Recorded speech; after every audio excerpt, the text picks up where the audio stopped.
We talk a lot about the panopticon in modern society, this Orwellian idea that the government or corporations are watching our every move. Right, the surveillance state. That's Yeah. sort of the classic paranoia. Exactly. But looking at this stack of reports from the week of January 13, 2026, I'm seeing a totally different kind of surveillance. Go. It's not coming from above. It's coming from right next to us. It's our own devices. It's our children holding phones. Or the perpetrators themselves hitting record. Yes. It feels like the witness has moved from the street corner camera into the living room. That is a really, really sharp observation to start with. We are looking at a collection of sources today from True Crime News that are, frankly, incredibly heavy. They are. But you're right. The through line isn't just the violence, it's the documentation of it. We have this domestic tragedy in the Maine's case captured in real-time audio, a fascinating legal implosion in the Nick Reiner trial, and then this, this landscape of disturbance. Yeah, that's a good way to put it. Headlines from Arizona to Ohio that just really challenge where we feel safe. Mm-hmm. And our mission for this deep dive is to get past the initial shock of these headlines. I want us to understand the mechanics. Like, when a defense team quits in a murder trial, what does that actually do to the gears of the legal system? It changes everything. When a crime is recorded by the perpetrators, how does that shift the burden of proof? It changes the entire landscape of the courtroom, and honestly, it changes the psychology of the jury, too. So let's map this out for you. Yeah. We're going to start with the Jerry Maines case. That's the one dominating the cycle right now. For sure. Then we'll pivot to the procedural weeds of the Nick Reiner trial. And finally, we're going to do a tour of these smaller but incredibly disturbing stories popping up across the states. And a fair warning, that last segment involves everything from bizarre home invasions to elder crime. It's a lot to process, so buckle up. Let's dive right into the deep end. The Jerry Maines case. The headline facts are just stark. Jerry Maines shot to death. The suspect is her husband, Cecil Maines. But the source material flags a specific word regarding their relationship status right at the top. Estranged. And that word is doing a massive amount of work there. In the world of domestic violence analysis, estranged isn't just, a relationship status update on social media. It's a bright red flag. Right. Criminologists refer to this as the separation assault phenomenon. I've heard that term. That's the idea that the most dangerous time in a relationship isn't necessarily when the abuse is ongoing, but the moment the victim decides to leave. Precisely. Statistics consistently show that the risk of lethality just skyrockets when the abuser realizes they are losing control. Okay. The estrangement period is that volatile window where the abuser tries to reassert dominance, often with fatal consequences. So just by seeing that word, we're already in a very specific high-risk context. So the backdrop is already tense.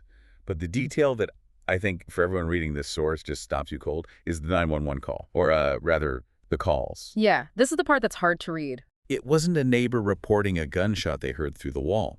The report says the couple's 4 children made the calls. 4 of them. And not just one call.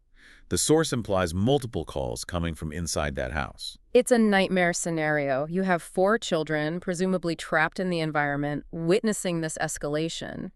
To have the presence of mind or just the sheer terror-driven instinct to dial 911. It implies they knew this wasn't a normal argument. Exactly. They recognized the lethality of the situation immediately. And the source uses a very specific, almost legalistic phrase here. It says, the calls depict the fatal shooting. That is the crucial technical detail that separates this from a standard emergency call. And I want to unpack that because words matter here. What is the functional difference between a call that reports a shooting and a call that depicts it? It's the difference between testimony and reality. If you call 911 5 minutes after an event and say, my dad just shot my mom, that is a report. It's a memory. It's subject to shock, confusion, and later cross-examination. A defense attorney can argue you were traumatized, you didn't see it clearly. But if it depicts it? It means the recording captures the event as it's happening. We are likely hearing the confrontation, the escalation, the gunshots, and the immediate aftermath. In legal terms, this often falls under the excited utterance exception to hearsay. Which means? Well, normally statements made out of court are hearsay and harder to get admitted. But a statement made under the stress of a startling event like, say, a child screaming into a phone while shots are fired is considered inherently truthful. Because there was no time to fabricate a lie. Right, you can't plot a deception when you're running for your life. From an evidentiary standpoint, it places the jury in the room. They aren't just hearing a description of the crime. They are experiencing the audio reality of it. It creates a timeline down to the millisecond. It's just devastating for a defense strategy. Yeah. But more importantly, it's devastating for those children. They aren't just witnesses in the sense that they saw something. They are now an integral part of the chain of evidence. Their voices are the evidence. It forces you to think about the trauma. I mean, usually the witness is a bystander or a neighbor. Here, the witnesses are the most vulnerable people in the family structure. It really underscores how technology, the ubiquity of phones, has changed the nature of how we reconstruct these crimes. Yeah. We have more truth, yes, but the human cost of capturing that truth is just immeasurable. It really is. It's hard to move on from that, but we have to pivot. We're going from a case where the evidence seems overwhelming and immediate, the Maines case, to a case that is stuck in the slow-motion grind of the legal system, the Nick Reiner case. This is a total shift in gears. We're moving from the crime scene to the procedural hallway. For listeners who might have missed the backstory on this one, Nick Reiner is facing murder charges for killing his parents, Rob and Michelle Reiner. High stakes, double homicide case. Yeah, very. But the update this week isn't about DNA or a smoking gun. It's about personnel. His attorney has left the case. Which, in the middle of a capital-level murder defense, is a seismic event. It's like the captain abandoning the ship in the middle of a storm.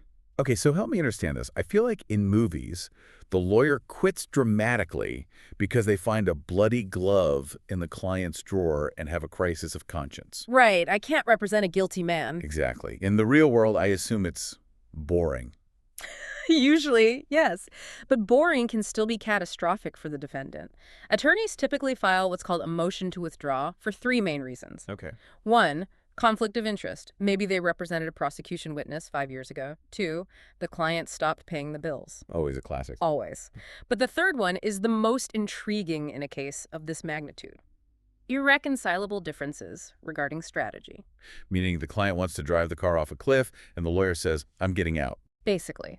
If a client insists on taking the stand when the lawyer knows it will destroy them, or if the client demands they pursue some kind of conspiracy theory defense that is factually groundless, the lawyer is ethically bound not to present a frivolous defense. Sometimes the only option is to walk away.